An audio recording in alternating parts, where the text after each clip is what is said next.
Hello everyone and welcome to this episode of The Historical Fencer. Today we're going to talk about fitness, and by my side I have the always fit Axel Pettersson.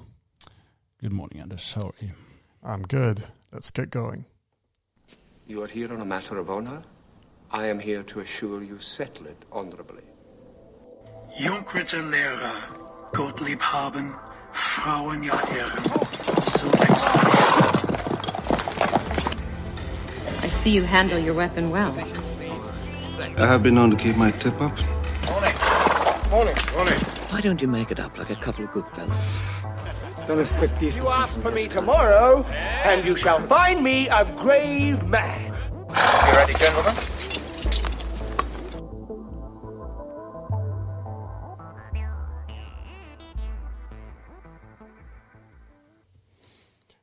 Hey Axel. Hi, Anders. Or should I call you Pavarotti? You're talking about my song. I'm talking about your song. Okay. So we are going to talk about fitness and fencing, but it's also the case that we were supposed to record this episode a while back when Martin Fabian had a competition for Siggy Swords where you could win a messer if you had a song which included the word messer. And we do have a song, or I have a song. I don't want to put this on you. That includes the word messer. The back story to this is also that a decade ago I wrote a quite famous rant where I was very angry, and now I'm much older and wiser in general, so I'm not as angry. I'm more slightly annoyed.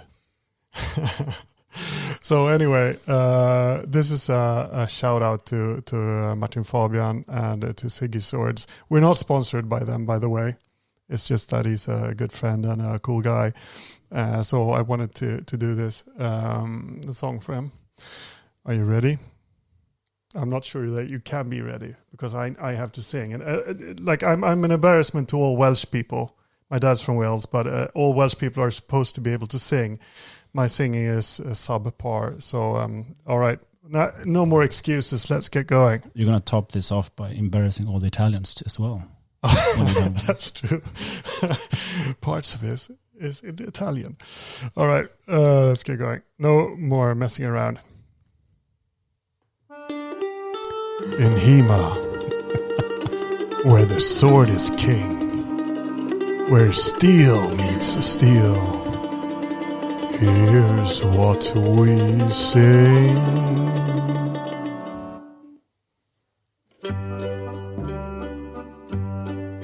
Score a point and scream yes, no single judge you'll impress. It's annoying, it's just annoying.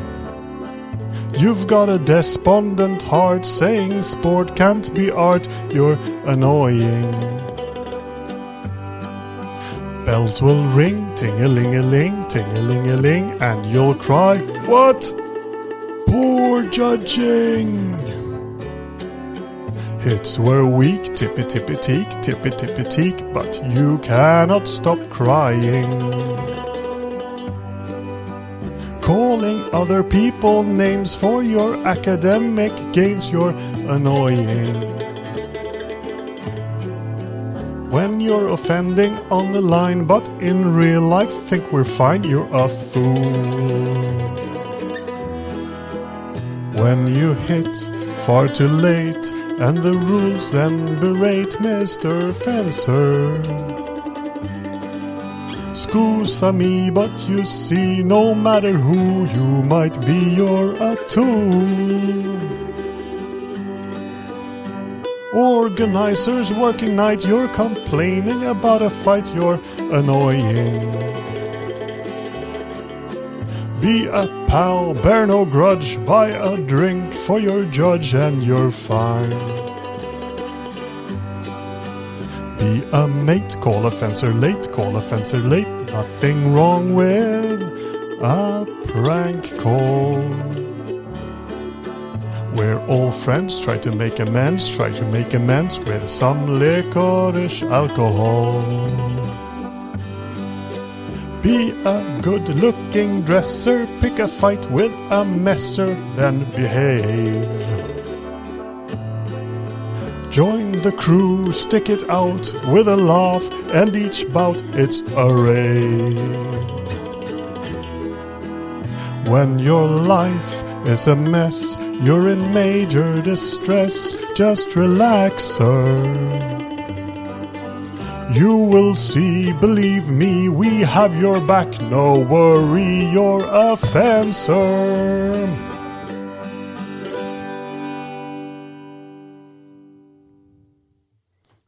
Bravo. Oh, you poor sods. It touched me in the heart and it touched me in the soul. Thank you, Anders. You're very, very welcome. I'm sorry for that. And again, thank you, Martin, for all the good times and all the great products that you're putting out there. So let's get moving to fitness. Completely unrelated subject. Fencing makes one who can do it well into a formidable and capable man, well proportioned and sturdy, light, fit, and nimble, ready for anything, courageous and undaunted against the enemy, valiant and stout-hearted, daring manfully, bold in war, eager to win praise, honor, and victory, emboldening hundreds around him with ease. He makes you marvel at his fencing skill. That was Christoph Rösner who said that or wrote that in 1589. Are you light, fit, and nimble and ready for anything, Axel? You know, I am. Okay, good. Short and concise. Short and concise. Yeah, okay. It's a great quote. And I guess it kind of sets the tone for what we want to talk about today. Yeah. You mean the singing didn't? Set the tone. Oh my God.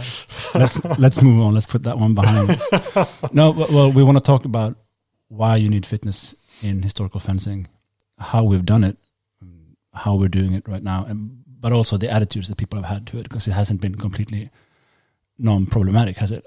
No, it hasn't. I mean, there was a time when, and a lot of new fencers, HEMAs, may not know about this, but there was actually a time where people were making the argument that fitness didn't belong in HEMA. Like the sword was, according to some, such an equalizer that you didn't have to be strong or quick or technical. You just had to be technical. So that's sort of slightly like the same argument that you sometimes hear in competitions between men and women, that the sword is such a great equalizer that women can. It doesn't matter that they're in general weaker than men; they can compete on the same basis. And we know that's not true. That fitness or strength or whatever doesn't matter. It does. It has a huge impact. It does. I mean, you can also see the sword as a force multiplier, right? And the same goes with strength and speed. You cannot really separate technical skill from a certain amount of fitness, because you need fitness to coordinate and move your bones around, right? You need some muscle for that, and they need to be connected to the brain on some level for you to be technical at all. I don't actually think that most of the people who made these arguments back in the day, and we're talking about early 2000s, believed this, or maybe they told themselves that they believed it. But I think that during that time period, and we've talked about this before, a lot of people were very much involved in online fencing more than actual fencing, and this was sort of a security blanket for them. It was a way to not have to deal with the fact that they weren't strong or fast or whatever, and they absolutely felt that like someone who's not physical. Yeah, so they basically put up a mental barrier for themselves where they say, I cannot become that, so therefore I need to nullify the idea that you can, that anyone can, or that they even have to. Yeah, I have two takes on this, on why that argument came up, because it is pretty ridiculous. In which other martial art is that the case? So the nice take is that these people had so much respect for the source material that they thought that applying muscle mass or speed, that kind of training, would kind of sully the idea of the perfect martial art. You're such an optimist when it comes to human nature. But the other take is simply that most of these people did not come from any sort of sport background, or very little, or they had negative experiences with sports as such, and then connected that to being in shape, and they didn't want to have anything to do with that. And HEMA for them was a way of feeling like fighters, sort of training martial arts without having to touch that kind of culture where you have to measure your strength and speed with others. Yeah, and that ties in. So basically, they not only were they maybe like unfit physically, they were also sort of, I almost said mentally challenged. I didn't mean it like that. I mean like they had some mental aspects that would also benefit from overcoming physical hurdles, and they were locked in a mental state which wasn't beneficial to them or to the community. And luckily, this didn't last too long. Yeah, I have a great quote on that. Okay, but I don't remember who said it. But who cares about sources, right? No, we don't care about source material. As long as you remember the quote. To quote a famous Dutch longsword fencer, "Fuck books." Okay. No, I think it was a French philosopher, 18th century philosopher, and the argument basically goes that if you want to be serious about philosophy, you also have to be serious about fitness, because if you're on the path of physical excellence, at least on the path, not having to commit your whole life to it, then you're looking for a certain kind of truth. But if you discard that as useless, because of human nature, everyone walks around kind of measuring themselves against everyone around them. And if you're not on that path, on some capacity, you will be filled with some sort of resentment. And that will always taint your approaches to intellectual pursuits as well. I mean, the best example maybe is Plato, right? His name literally means broad shoulders because he was such a great wrestler. And the whole Greek tradition always combines physical fitness with intellectual excellence. Or mens sana in corpore sano, to use the Latin term, but it comes from the Greeks. Yeah, exactly, and that's a very, very good perspective on that. I think that you cannot pursue mental things without being sort of in touch with your body. Your brain is a part of your body, and if you believe in the soul, I think that's also. Your body becomes a manifestation of your inner self, and if your inner self then is sort of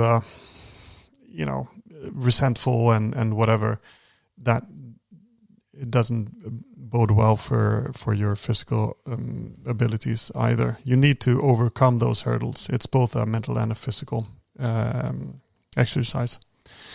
Yeah. So another thing that they said, which is more true, I think, or at least true for some people, is that you become strong and fast enough by just fencing. So you don't have to go to the gym. You don't have to do any, other complementary training, because fencing in itself is a physical exercise. And I think for it, that's true. I mean, it is a lot. There are a lot of people all through history, I believe, who've done fencing simply because of its physical training aspects, that it's beneficial to you, and you can do it at many different levels. But there comes so it's true for those. If you're just doing it for the exercise, and this is the exercise that you have time for, then yeah, sure. But there's a limit to how far you can come with just fencing. Yeah. If you want to go to the elite level, then, or become really, really good, then you have to complement it with other types of training as well. Yeah, it's not only that. We should come back to, well, I guess we will come back to how you structured the GHFS classes after 2008, because this ties into it. But just fencing can mean so many different things depending on which class you go to. There will be a school like we have that incorporates fitness practice in every fencing class. So then, yeah, if you can only dedicate 2 evenings a week to fencing, or 1 evening a week in our club, you will get that. But we also have a problem in HEMA with an overemphasis on theory. So you go to HEMA class in some other school, and it's 30 minutes listening to the instructor on some nuance of theory, and your eyes glaze over, and you haven't really moved at all, and then it's not enough. So then you need to do something else. I mean, if you're in the position where you can dedicate more than 2 nights or 1 night a week to fencing, bear in mind that the benefit of every fencing class tapers off the more you take.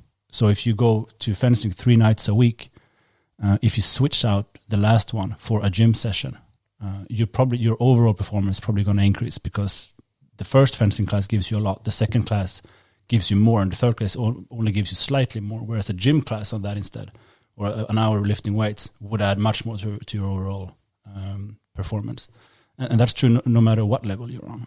Yeah, I guess so. And there's also this thing, like there have been a lot of studies when it comes to how you should train as a kid, that if you're just doing one sort of training, that's actually, there's for kids, there's less chance that they'll actually pursue that sport throughout their life or for, into adulthood, than if they pursue many different sports and do many different things.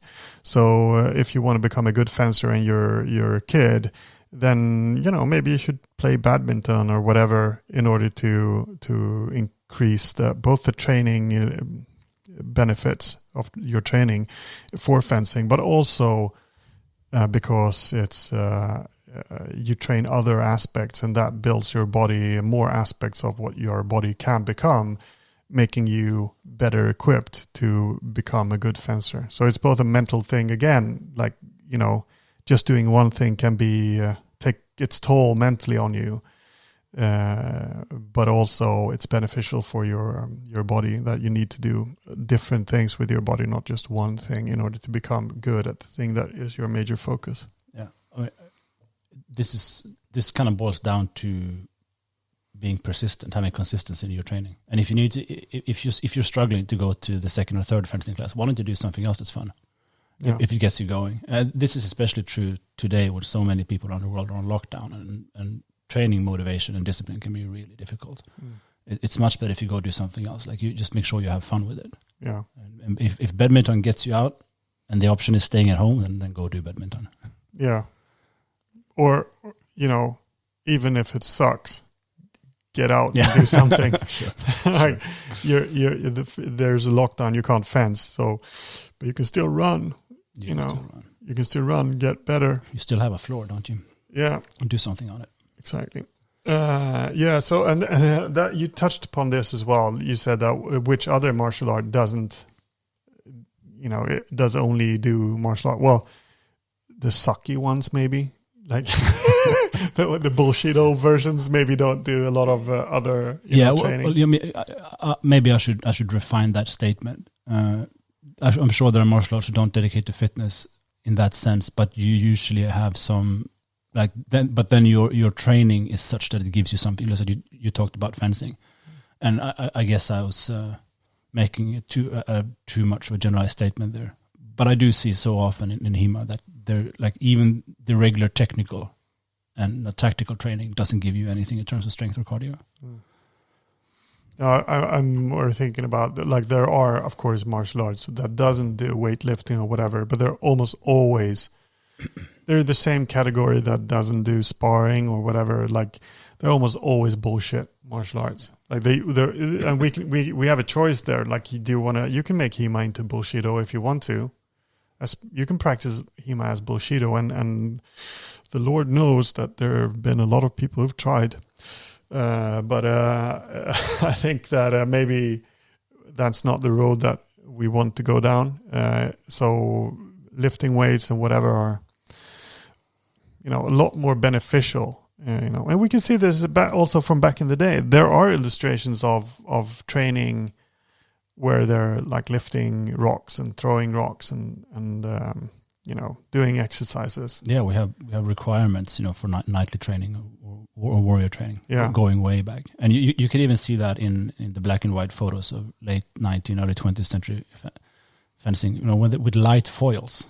But the guys are ripped, like straight from the Rio de Janeiro beach, so they were obviously aware of that. And it's not only the benefit of fencing, like fencing wasn't the ultimate goal for all them, but the culture where fencing was practiced was one that saw the use of striving for physical excellence. So that should be the environment where all fencing should be practiced. Yeah. And I know there have been a few attempts as well you can't recreate them fully, but live up to you can try the standards that have been used. I know it's been done for the Roman army has, like, you should march this fast for that long with the historical equipment. And I know like the Knights have done it. Is it Daniel Jacquet maybe? Yes. Yeah. He has Arturo Camargo from Toluca, Mexico, also did something like that. And there was a way back when some German guys did a video on what Hans Thalhofer recommended to how to practice before a duel 6 months ahead, which was 2 hours in the morning, 2 hours in the evening, something like that. And wasn't it 3 months? 3 months maybe. Yeah, okay. I think it was 3 months. And then the diet you were supposed to do and so on. Yeah. So yeah, that's good. So, and also like, so there's that, like the historical training for fencing. And also I wager that there was less technical presentation doing by some fencing instructor. It was more like the actual practice was more dedicated to practice. I know at least in the later fencing styles, a lot of it was this is how you should bout, and you should do this many parts of bouting in one go, training go, and whatever.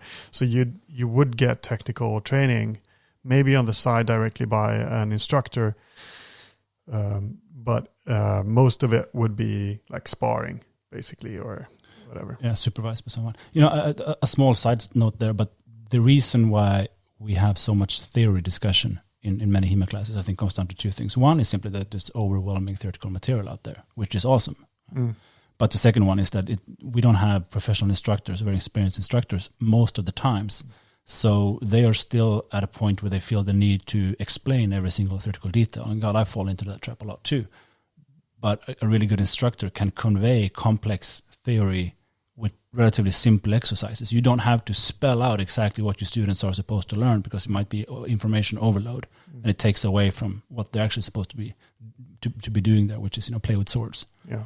And if we increase our skills as instructors, we can put less time on talking and more time on showing and adjusting and helping out, while still conveying the exact same depth of knowledge and skill. Yeah. But it's a side note. And it's an important note though, and also there's a difference between when you're a beginner, like you don't have the tools in your toolbox to break down what you're hearing about advanced techniques. Like, it's one thing if you're already a really good fencer and you've already gone through all the exercises and you're already there, and then you go, well, here's the theory.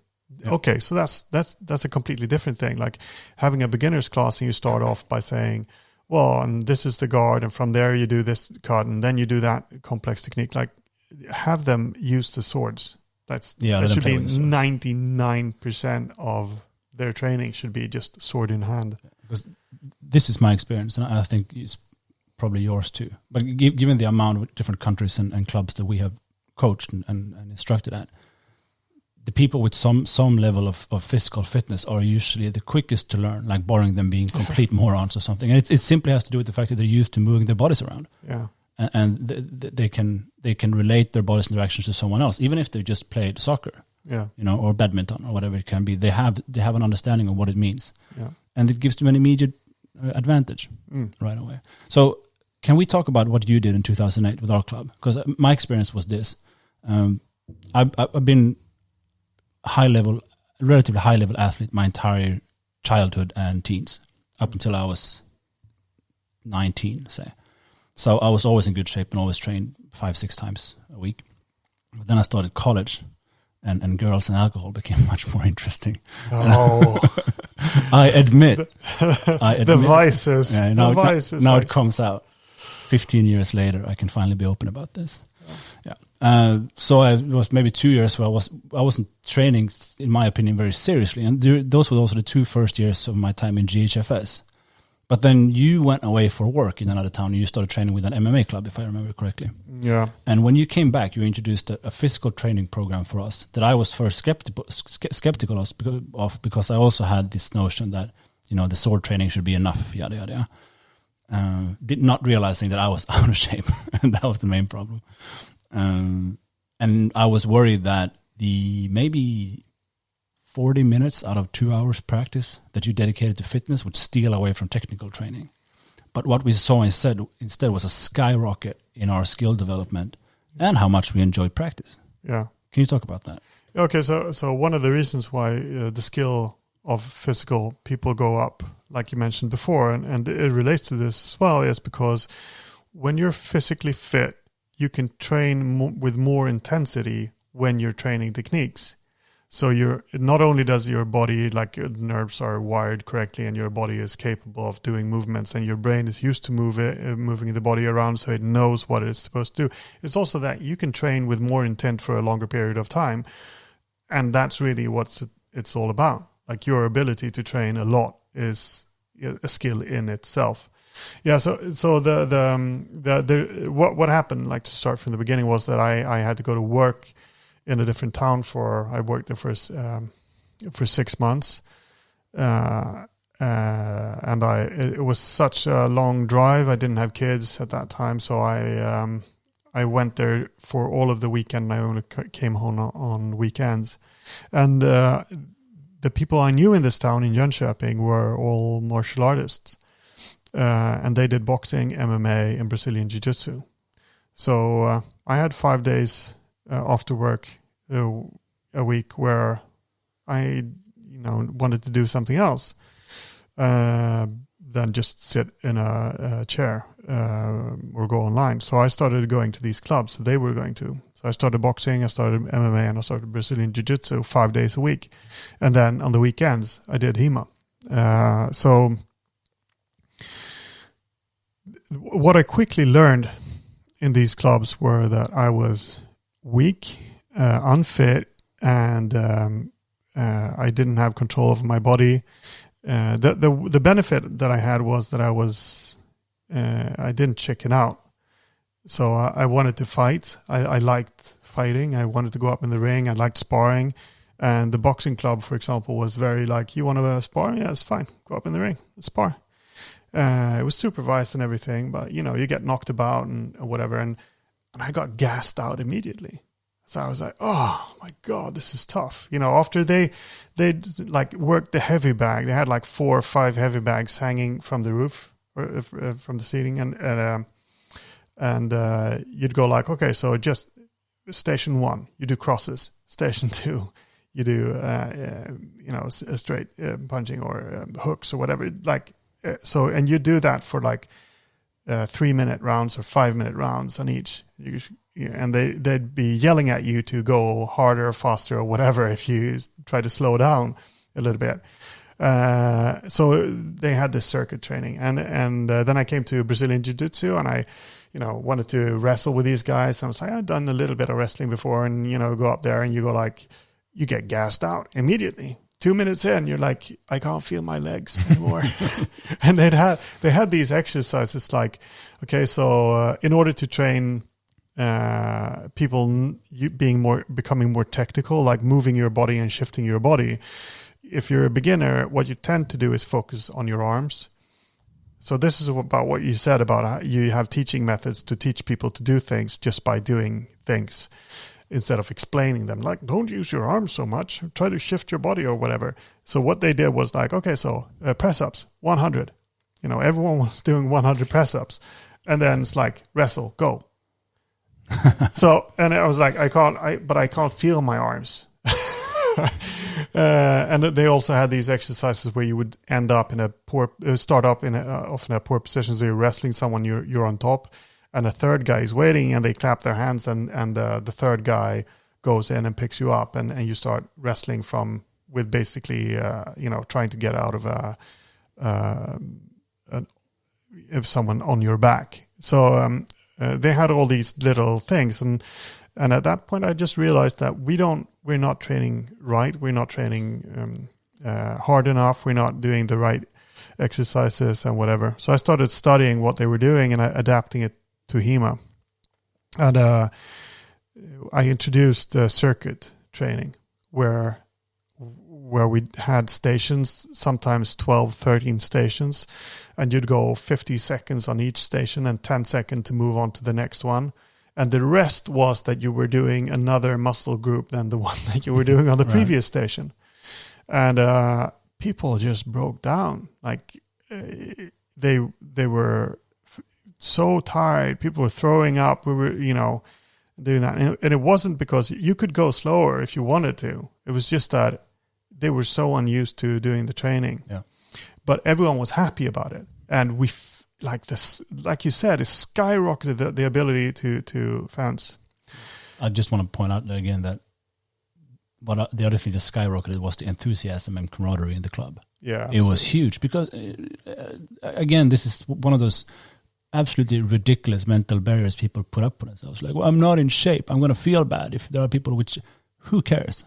Who gives, like, of course you're out of shape now because you're not training. But if you do anything today, you're going to be in much better shape than you were, the hour before. Yeah. Right? The benefit starts immediately. Yeah. And people don't care if you're out of shape or not. They're focused on their own thing. And if you do a circuit like this, like, you're gonna get shape. You're not dependent on anyone else. You're not gonna fail anyone just because you go throw up or because you can't do it. No one gives a damn. But you have to start doing it. And the feeling of being that person who can say, yeah, I went, I'm part of this club and we do this thing and I do it with my friends and it's tough, but I'm that kind of person. Yeah. It does tremendous things for your self-confidence and your overall well-being mentally, not even talking about the physical things. Yeah. So, one good example of that was also who you were attracting with the training, because Sam Spånberger, who runs the Sultan of Zanzibar. Yeah, exactly, the Sultan of Zanzibar and Floda. He runs the chapter of GHFS in Floda, a small town outside of Gothenburg, and he came in and he trained with us before my work shifted. And he didn't come back after a while. He just stopped coming. And then I went away to work and I came back with this training regimen, and I called him up because I enjoyed hanging out with him. I liked him and he was a good fencer who was physically fit. And I asked him, why don't you come train? And he was honest. He was just like, well, your training sort of sucks. You're weak. It's not really training. I was looking for something more physical. And I convinced him to come back and try it now, because I just trained the way that we trained, changed the way that we trained. And he came back and felt that was more more in line with what he wanted out of HEMA and what he had envisioned when he first heard that there was such a thing like HEMA. So he was a physically fit guy who came to HEMA, saw a bunch of nerds who mostly did talking and sparring with shinais or whatever we were using at the time, and felt like, oh, maybe this isn't for me. I'd go and do some other real martial art instead of hanging out with these losers. These are my words, not his, because he would never say that. Yeah. So I wonder, like, how many people have we lost just due to they walked in the door. It's like, yeah, cool swords, and they go like, yeah, not so cool nerds. Let's get out of here. Well, because now they've been standing around and getting cold, listening to the instructor talk about something they don't even understand. They just want to swing a sword around, and exactly. there are 1,000 simple exercises that lets people just swing swords around and give them something. Yeah. So yeah. Absolutely. Practically, this circuit that you did, we had some equipment.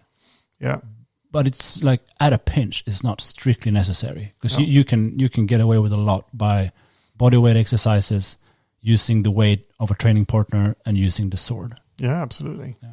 Just do burpees for 50 seconds and rest for 10 seconds until you start a new session where you're doing. And go ahead and do that in full kit. That's actually something I can recommend. Like, if you want to get your cardio up, do all your training in full kit and see how fast you get your wind up. That it's rough to do burpees like that. Yeah, but you're gonna get far with it. Yeah. No, we used so the layout of the training was first a warm up for 5 to 10 minutes, and then we did the circuit training for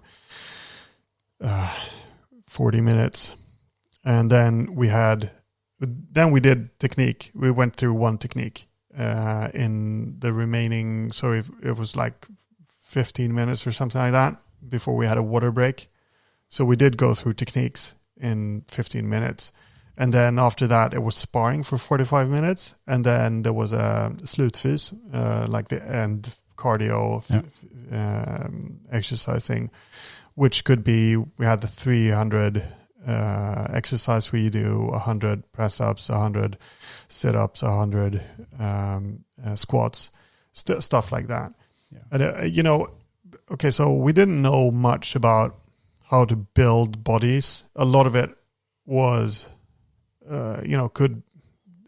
it's not recommended in terms of how to lay out your training. It was too hard in some instances, and some of the exercises sort of, took each other out, but canceled each other out. But it was more the mental thing and the enjoyment of it, and just the enthusiasm and a change and shift in how we perceived ourselves. Like you said, that was the greatest benefit. Well, the other great benefit was that it changed how others perceived us too, because the DHFS crew was always in the best shape at any tournament or event we went to. Yeah. And it wasn't like our technique was lagging as a consequence. We also had some of the absolute best technical fighters. We could line up, you and me, Simon Terrell, Robert Molina, a whole bunch of other guys in those early years who were technically excellent. Mm. But people comment on the fact that we were always in good shape. And they wanted to emulate that. And that's kind of interesting because we got a lot of positive feedback, a lot of admiration, and then a lot of whining from some corners as well. We were spamming YouTube with sparring and fitness videos. It was just too much. That was literally like a comment. Like they were afraid we would fill up YouTube with sparring videos. There's, I won't say who it was who said that, but someone who didn't like us, one of the old guard called us the brutes of Gothenburg. we should write that in Latin and have it. Yeah, exactly. That's a good slogan. The brutes of Gothenburg.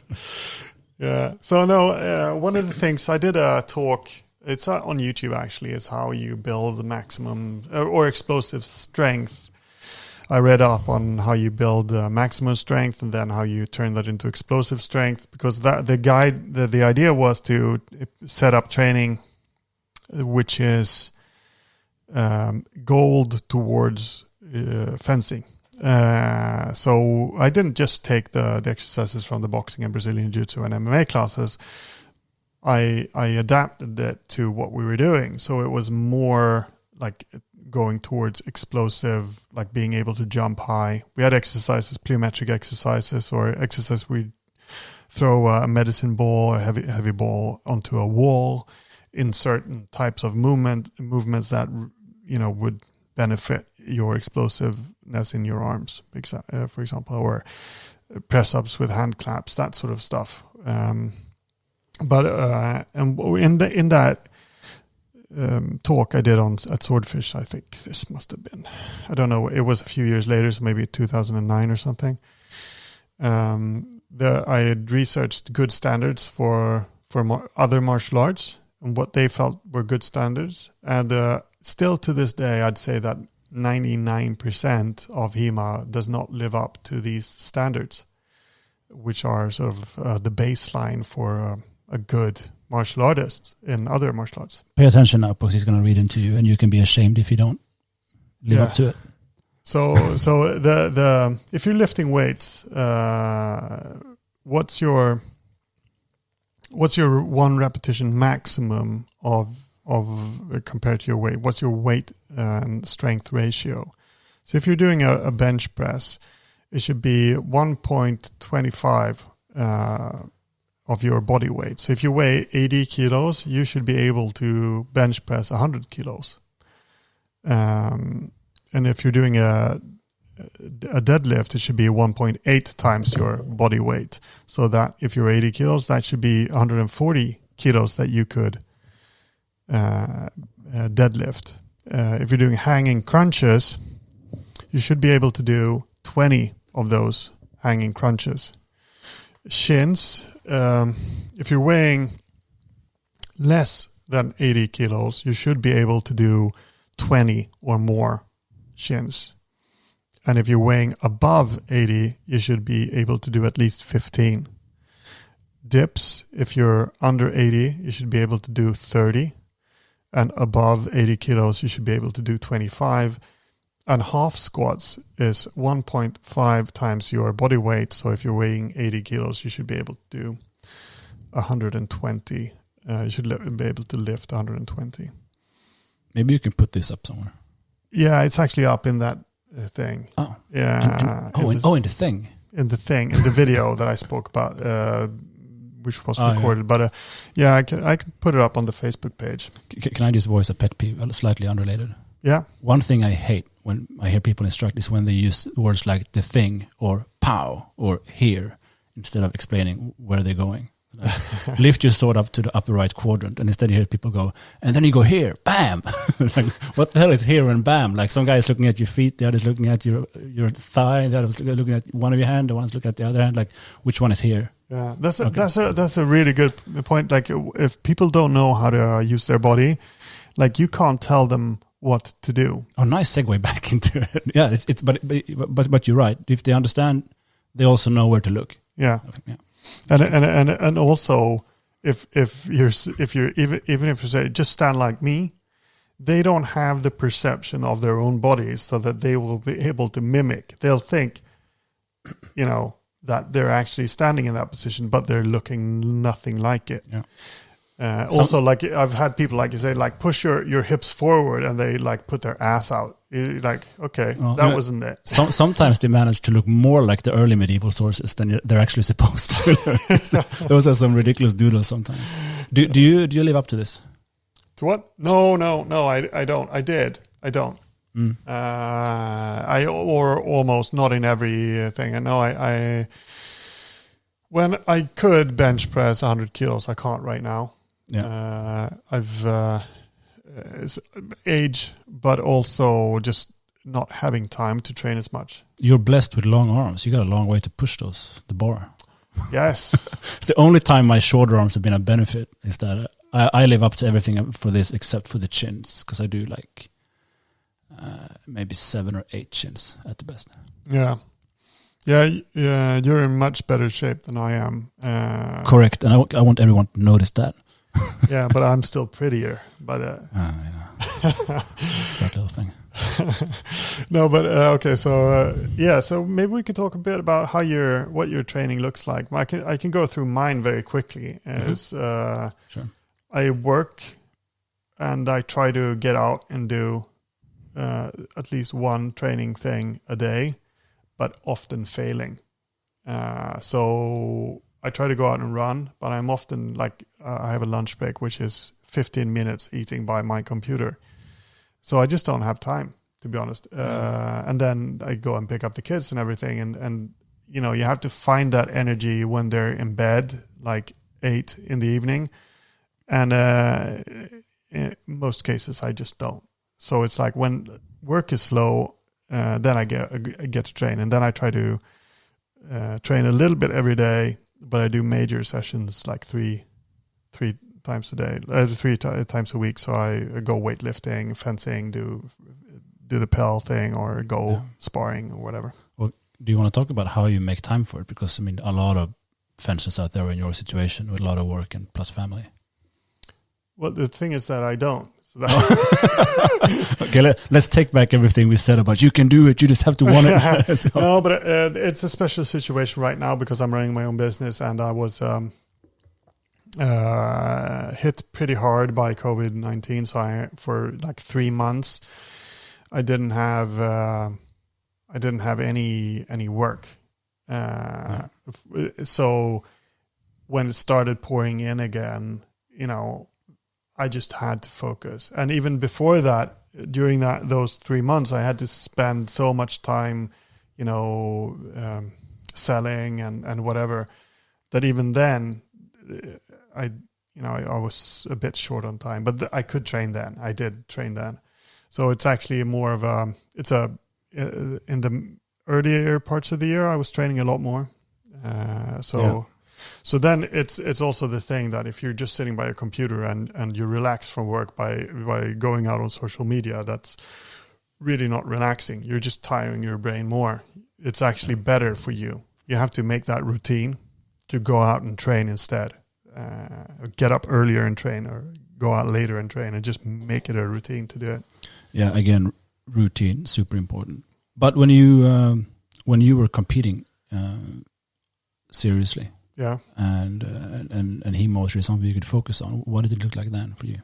Oh, that's a completely different question, because I wasn't self-employed. I was doing. I had an employment, and I had a sort of flexible working hours. So I trained 2 sessions a day before. Well, I did that regardless if there were competitions a few times a year.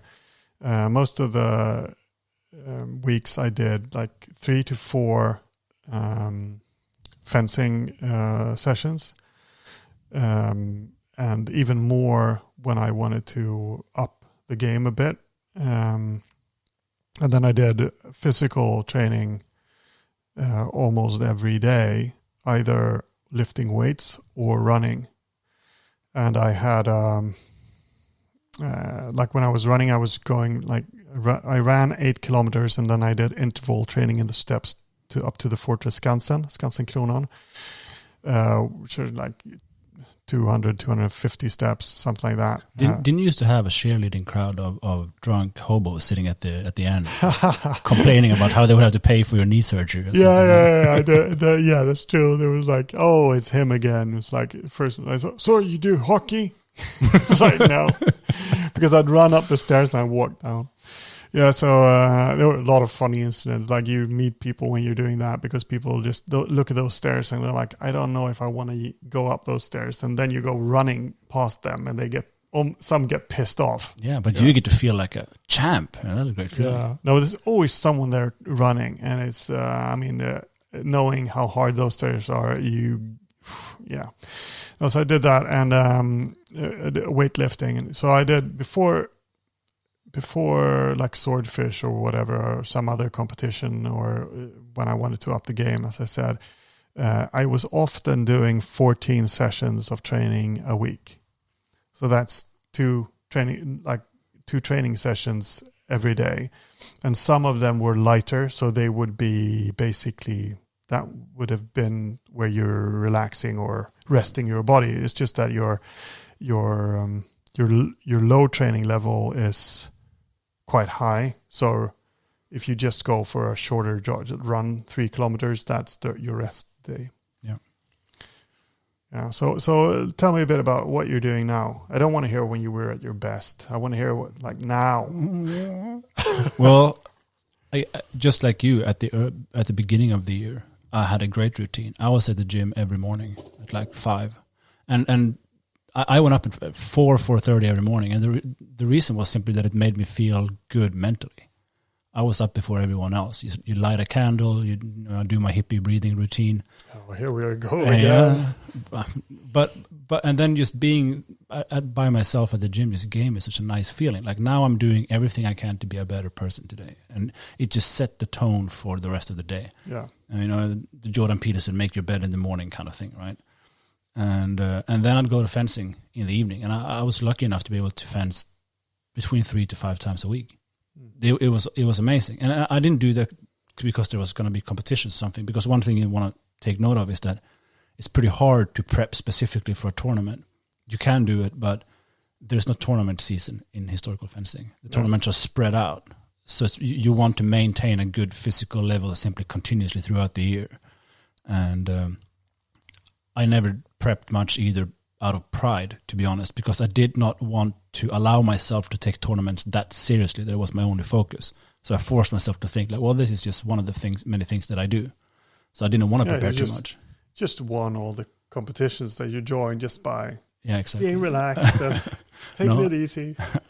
No effort. I won by being completely autistic about my training every day. Because this is not fitness, but you should know the amount of hours I spend looking at fencing videos. You just repeat play on like 2 seconds of something I've done, or something really nice someone else has done, or something bad that I've done. Like the amount of hours I spend on that is just insane. But anyway, now we don't have regular classes at GHFS because of COVID.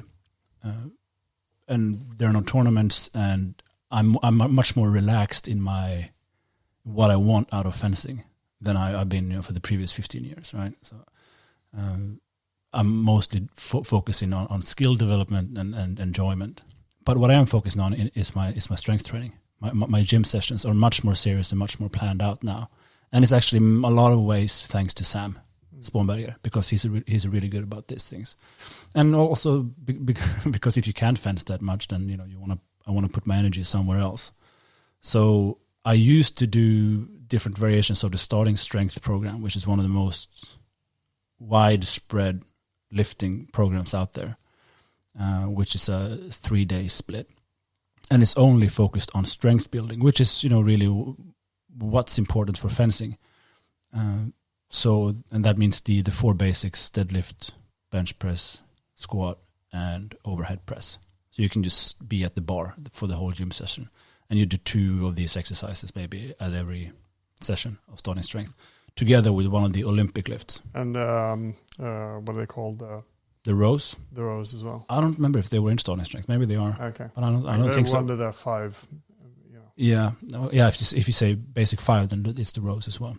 But the reason why I did those specifically for fencing was because they are the basis for the Olympic lifts. And the Olympic lifts is key for fitness training in fencing, because it's full body, explosive, and strength exercise. And if you do lightweight in many reps, you get really good cardio as well. So the basic 4 lifts was simply to allow me the strength and the body awareness and mobility to then do the Olympic lifts. And I really recommend for everyone to go to a gym coach for a few times and have them teach you clean and jerk and snatch. They're invaluable. This is exactly the kind of explosive strength that you want for fencing. Yeah, Jungamarken they do here in Sweden a few of those workshops every year, right? They do, yeah. And I mean, those guys are good. Quite. I think Jenny is like Swedish power something champion in bench press. She is so strong, and she has tons of medals. And Jukka is definitely no slouch. He's my coach, right? Yeah, he's also. I'm not sure if he was the Swedish champion in bench press, but he's one of the he has some records. We'll have to ask him about this. He's galactic champion in irony. Galactic champion of irony and iron. And iron. And their son looks exactly like you could imagine from those two. Yeah. So I'd recommend everyone to do Olympic lifts 2-3 times a week, and I still do it now because now I'm enjoying more of kind of like a classic bodybuilding workout. It's more Arnold Schwarzenegger, so I still do the basic 4 as my starting session, and I'm at the gym between 4 to 6 times a week, sometimes 7 if I'm lucky, and I usually do it in the morning just to get it over with. So I start out with maybe bench press, and I do 3 sets of 5 repetitions, and that's my strength training. And then I go into a bunch of supplementary exercises, cable flies or dumbbell flies and incline press or whatever it can be. And there are tons of programs out there. And it's a new and interesting experience for me to lift weights simply to be strong and to build mass, because usually I lift the weights to get strong and get fast. And if you for fencing, that's actually what you want to do. However, I will say this, there are 2 benefits of lifting to gain mass. One is that you look great, which is really nice. And it's nice to wake up in the morning, look yourself in the mirror and go like, yeah, it's not that bad. It also sets the tone for the day. And then waking up and go, oh, damn, that too. Because that sets a different tone. But like watching my own progress has been a lot of fun, simply. But the other thing is that when you do lower weights and more repetitions and you slow down a little bit in your exercises, your mind-body connection increases. And that's a really good skill, because I feel like I'm much more aware of my different muscle groups, how they move, how they feel, how I can tense one and relax the other. So the bodybuilding approach has been really beneficial there, because that's definitely something I can translate back into fencing. So I definitely recommend people to do that as well. I mean, depending on how much time you have. So that's what it looks like now. And I try to fence once or twice a week. But again, as of 2 weeks ago or something, last week, we don't do regular classes anymore. Yeah. What I do when I go and hit the gym now is, since I have so few times that I get to go away and train, I want to have a little bit more like a raised pulse than you do when you just lift weights and have, you lift your, 5 repetitions, whatever. You do that 5 times and you do 3 different exercises. That's usually what I do when I lift weights. And then I have the basic 5, and I try to do every exercise twice a week. But now I also do work the PEL in between sets. So instead of just resting, I go and do light cardio work. Not too hard because they can sort of take each other out. You don't want to use your upper body arms. For example, you're doing bench press and then you're tiring your arms a bit, and then you go and hit the PEL full speed. You're doing cardio work instead. It sort of negates the thing that you're doing. And you're not actually going to be at full speed. Like if you want to have speed training, it should be in the beginning of class. Yeah. At all times. Yeah. So, but it's just, to get the blood flowing a little bit more. So it's more like that. And also just because, there's a PEL standing there. So, exactly. It's hard not to. There's swords. There's a PEL. You have to do it. It's compulsory. Well, all these small things accumulate. I mean, I have a routine that every other day I do 200 sit-ups every time as soon as I wake up in the morning. And it's not much, but it literally takes you a few minutes. And those few minutes would have been spent looking at social media anyway. It's not like you're going to be short on time if you spend 5 minutes doing crunches. Because you can catch those 5 minutes up every time, but they accumulate. And again, it makes you feel good. Like I'm one of those guys that have this kind of discipline. Yeah. Can you say something on cardio before you? Okay. So usually what I was split into practice, cardio, plyometrics and explosive training, and maximum strength training. And you can split those. It's hard to split all of those over the week, but some of them you can do over the week, like technique training and sparring, and weightlifting and or cardio are possible to do during the week. But you'd go like for plyometrics or maximum strength training, you'd split over the year instead. So to have never giving up any of them fully, but having a different focus. So maybe it's like 80-20 maximum strength, plyometrics, and then for 1 week or so I'd shift that around. So I'd just do plyometrics, or maybe 2 weeks if I until I hit that thing. And that's the thing with explosive strength as well. Like if you're this scrawny guy, you might be quite fast, but you're not going to be able to be explosive for something more heavy. Like you're a lightweight. You want to build some mass in order to become better at wrestling, for example, but also because when you have bigger muscle, there's more muscle that you could build up explosiveness in. So you often see light guys being their strength to weight ratio is high and they can be quite explosive, but then they go into to Jocke or into Jenny and they're going to run into a wall. So there's their explosiveness doesn't really matter that much when someone is heavier and stronger and still explosive. So you need to up that game a bit. So you're building maximum strength and then adding plyometrics to get the explosiveness on top of that. Absolutely. And then cardio as well is also like it's hard to build muscles and mass while you're doing cardio. Yeah, I think cardio is maybe the one thing I would absolutely say is that you can get from regular training, like through upping the intensity in your technical, like in your drilling. Yeah. And then doing this, like making sure that you get good sparring sessions on a regular basis. But I mean, that it is completely up to you. Yeah. Like if you don't do it proper, then no, it won't help. But if you're sincere about it, then that's more or less good enough. I don't recommend people who want to be good at fencing going for long distance runs. No. And there are a few reasons for that. One is that it's the wrong kind of cardio because you need explosive, like you want to be able to work at maximum capacity for a few seconds and then recover for a few seconds. That's basically how fencing goes. The other one is that the injury or the way running can wear on your knees and feet is worse than if you're squatting. Yeah. Or something like that, unless you're going full retard on your squatting, which you absolutely shouldn't do. And the last thing is that if you run a lot, and one of my brothers-in-law, he's a professional, or used to be a professional bicyclist, and he still runs a lot, and he loves that. He can't stand being in the gym. It's like my polar opposite. But he told me that, one of the downsides of that is that his body is so focused on being good at running, it sheds the heavy stuff, which is the muscle. So he has a very hard time building muscle, and you want some muscle for fencing. Yeah.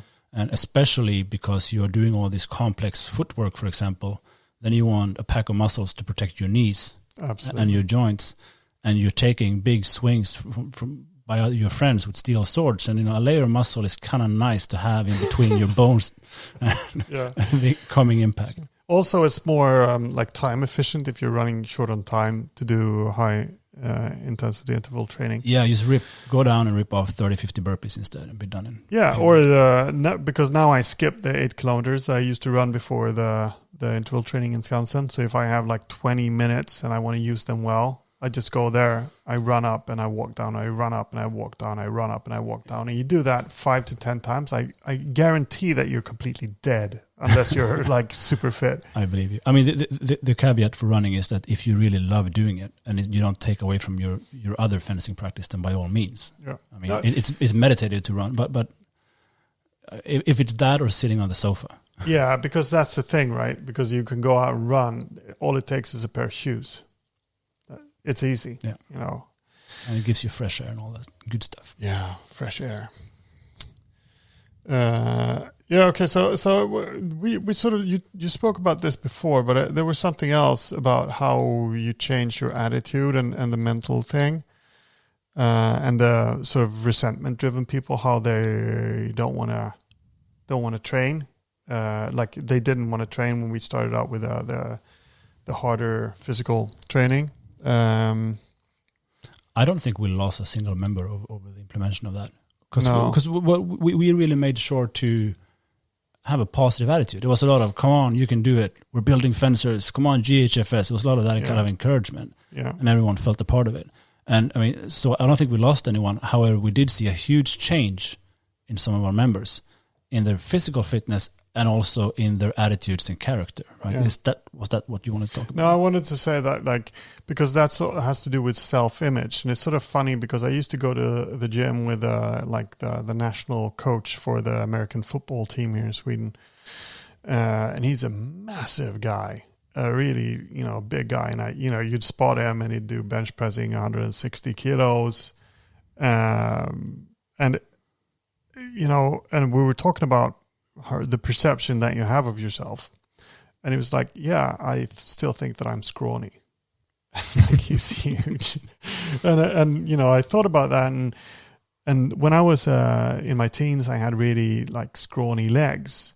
And now I have quite big legs. They're disproportionately big compared to my upper body strength. I'm like the polar opposite of Sam, because Sam has really good upper body strength, but his calves are they're tiny. He's got chicken legs, and he trains that a lot. But they're scrawny, and it's just genetics. But I have quite big legs, but when I think about my legs, I still think that they're scrawny, and that's just the way that because you have this image of who you are and what you look like. That's sort of starts off when you're a teenager or a kid, and then you need to change that. And now I realize that I don't have scrawny legs anymore, and that my legs I'm strong in my legs, and that's so I don't. When I say that, it's not really true that I'm still feel that. I can sort of just put myself in that mindset when I remember how it felt when I was sort of embarrassed about my scrawny legs. Yeah. But you want to, when you start training your students, they change their perception of who they are. So that's really what I wanted to say. No, absolutely. I mean, if you have these hang-ups that causes you stress or uncomfortable feelings, it's easier to change your body than to try to change your attitude. Like if you're worried that you have scrawny legs, and you do have scrawny legs, it's probably easier to make your legs bigger than faking your mental image into having huge legs, even though you don't, if you're with me.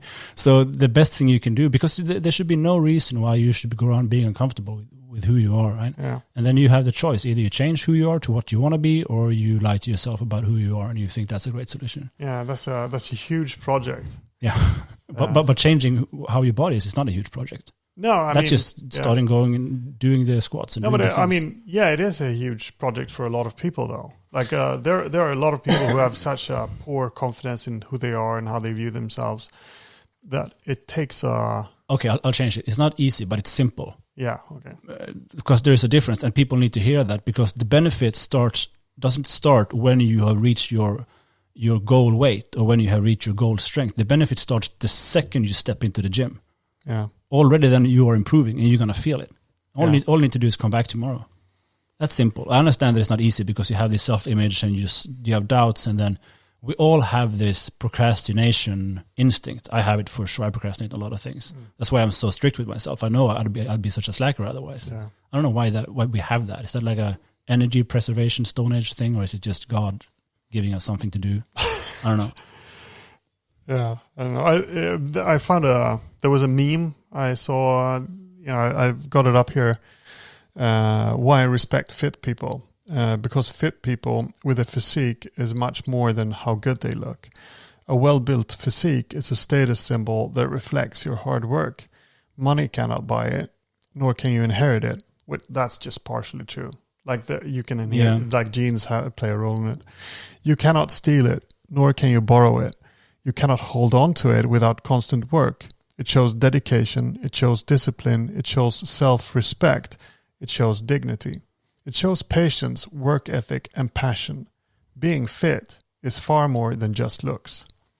So that sort of ties into what you were saying, but this is really the grit, the David Goggins mentality. Yeah. That's where people usually fail because they go back to procrastinating. Life gets in between things, and you change your focus or whatever. So you mentioned before the importance of routines. I think that's the answer to that. Yeah, it's not motivation. It's never motivation. It's discipline. Motivation is only a bonus because you can't rely on it.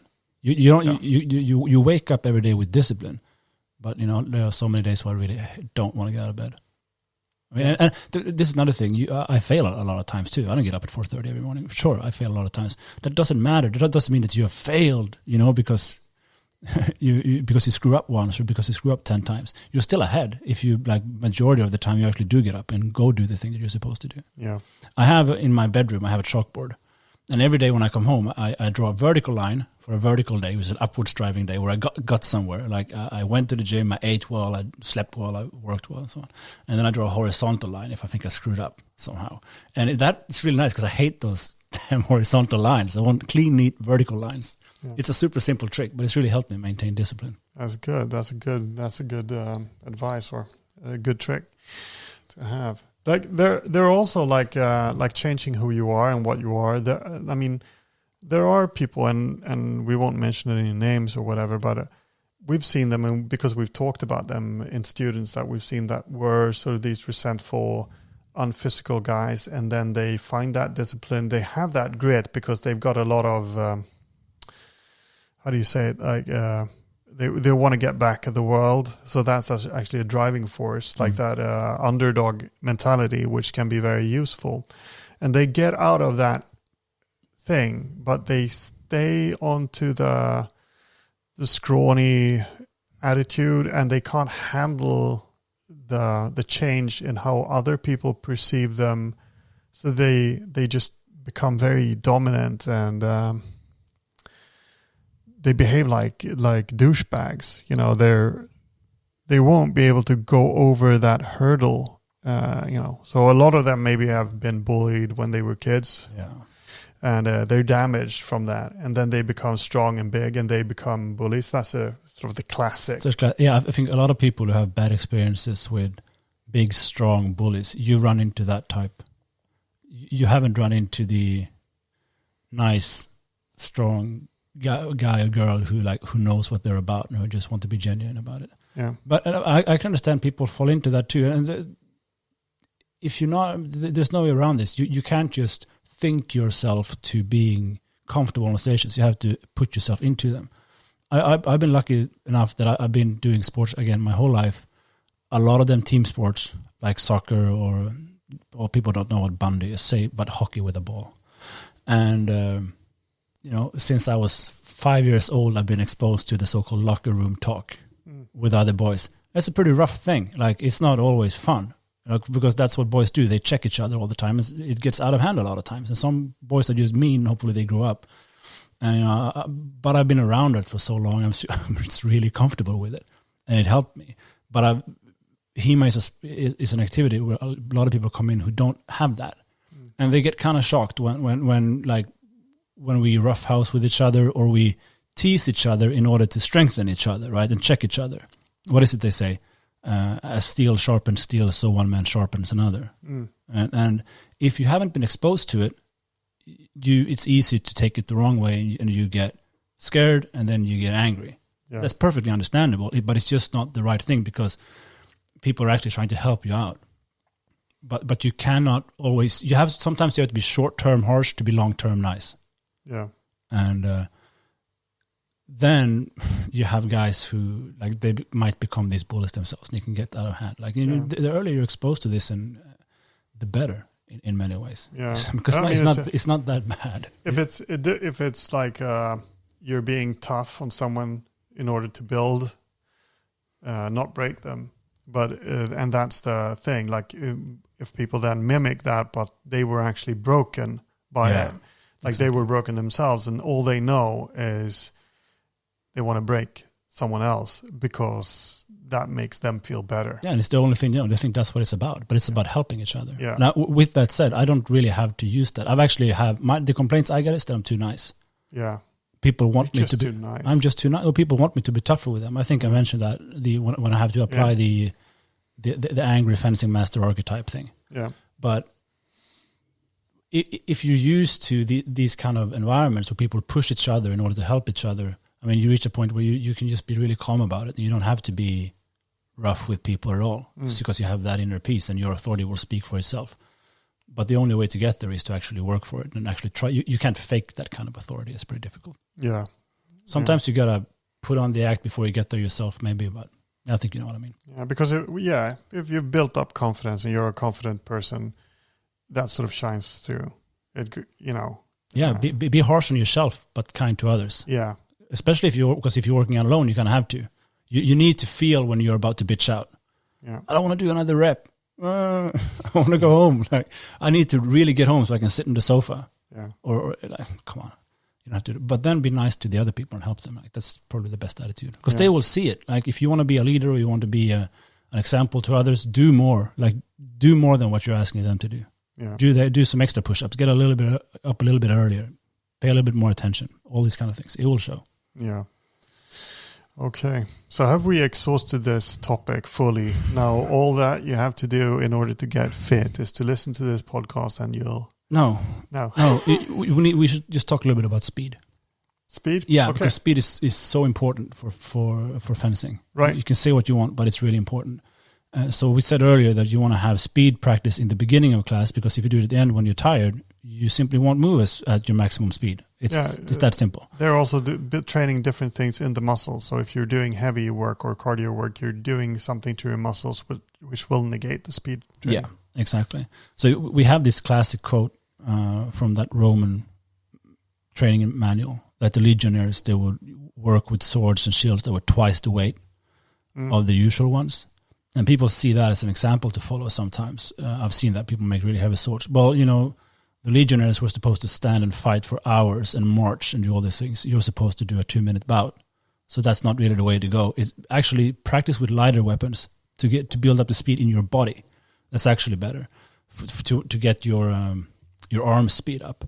The second thing you want to do is to go on YouTube and look for sport fencing footwork exercises, and you do 10 minutes of those in the beginning of your class. I used to do that with my students.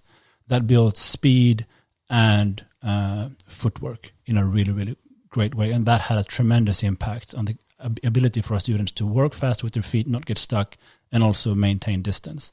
So I really recommend that. And again, Olympic lifts for the full body explosion, which is explosive practice, which is also speed. Yeah. I mean, this is what I spoke about, the plyometric training, that's explosiveness training. It's often done by like people want to jump higher or longer or whatever. But you could do that for upper body strength. And what you're doing is speed strength. That is, what you do is you use lighter weights, like you said, like you're not even close to like one repetition maximum. I think it's like 30%. Something that's like the optimal weight. I don't remember now, so take that with a pinch of salt. But it's something like that. Like they've tried, like how much much resistance you should be working with. But the other thing is, like when you're lifting a heavy weight, what happens is that you're moving a heavy object slowly, right? Yeah. And what you want to do is like you're saying, like move a light object fast, and that trains other parts of your body and trains different responses in your muscles. And so it's also about reaction time, of course, that's important in fencing, but it's also how fast you can twitch your muscles, turn them on and turn them off. And that also, it's a bit hard because that also has to do with technique, how you do things, like the technical way of how you perform and move your body. But you gain a lot by just doing those exercises where you're not stopping, because when you're moving a weight, you're moving it slowly, and then you're stopping that movement. Like I'm bench pressing air here to show Axel, but you can't see that because this is a podcast. But if you imagine that you're bench pressing your weights, you're actually slowing down by the end of it because you want to hold on to that bar. Well, you don't want to do that when you're doing plyometrics. You actually want to keep going in that motion all through, so that you're actually trying to increase speed all through that motion. And if you think about it, if you'd have a medicine ball in your hand, that's why we did that exercise. You'd take a fairly light object and you'd push it just like a bench press, but you're holding a ball instead, and you're throwing it up against a wall. You're trying to extend that energy all through the motions. You're not slowing down. It's not a heavy object. It's a light object. And that's how you get explosiveness training from your and another thing is like a press up with a hand clap or something like that. You're not stopping that motion. You're moving your body all through, and you're going up into the air, and that's you've never stopped, and it's not that heavy depending on, of course, how heavy you are. So that might be a good exercise as well. And there are tons of those, like those box jumps where you're jumping down from a box. There are very specific things that you can do. Like you don't want to jump off the box because then you're loading your muscles in different ways that you shouldn't be doing. But you're basically stepping off the box and falling. And as you're touching the ground, you then explode up from that movement. And that's a plyometric way of training explosiveness in your legs, which is very useful. Absolutely. Very useful. Can I make a finishing comment for our viewers? Yes. If we feel done with the podcast for today? I feel done. Okay. Done. Yeah. Well, just one historical example to bear in mind. We all know the Battle of Marathon, because after it, the guy ran home to Athens to tell them about the victory, right? And now we have a marathon race. Yeah. And that's a pretty awesome feat of endurance. But that's not the coolest part when it comes to physical feats. The coolest part was that the Greek army, attacked a much bigger Persian army wearing heavy shields, bronze cuirass and helmet, beat the living crap out of them, and then just on the spot turned and marched a whole marathon back home because they didn't want the Persians to make a sneak attack on Athens. Yeah. And these were like the average citizens of Athens. They were nerds. I mean, there were a lot of famous like theater writers or poets and philosophers and all those things. But these were the average guys of Athens, and they could do that. Mm. Then you can go to the gym at least twice a week. Yeah, maybe. There's also a story from because I don't want to give you the final word. There's also a story from one of the wars in South Africa. I can't remember which one, where there's this English cavalry, a small group of people on horse. They end up riding into sort of a camp with 3,000 Zulu warriors. Oh yeah, I know this one. And they turn around and ride away, and 3,000 people just get to their feet and start running and chasing down the horses. I think it's Islandwana, this battle. Anyway. Oh, okay. Yeah, and they actually they get, because horses are faster than humans, but they can't run for as long. So they catch up with them and kill them. Yeah, like the Zulu Empire is so fascinating. It was basically like a Spartan warrior state in a way. It's really cool. just that thing that you get like 3,000 warriors just going up like one man and go like, there they are, get them. And get them. Running barefoot with big shield and spear that they had. It's awesome. Fantastic. Yeah. So we take back everything we said about long distance running for warriors. Yeah, we take it. That was a lie. You should probably do that as long as you do it with the spear and shield in hand. Okay, so thank you, Axel. I enjoyed this very much. I hope that you could enjoy it, although I sang. Well, I enjoyed it. I just hope you finally get your ass back to the gym on a more regular basis now. Yeah, that's gonna happen next week. Actually, well, it's true. It's gonna happen next week because next week is a little bit slower than this week, which has been bizarrely hectic. So next week, I promise you, I'll get strong and fit and pretty again. Until then, I hope that all of you enjoyed this and that you're ready to go and train, lift some weights, do some fencing, do some plyometrics and all of the other good stuff and get the grit. What is that the Goggins say? It's a lot of curse words. Yeah, there's a lot of curse words. We don't want to say that. No, but he says everything he says is basically good, so listen to him. Yeah, go listen to Goggins.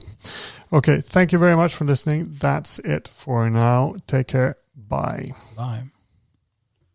You are here on a matter of honor. I am here to assure you Nice. honorably.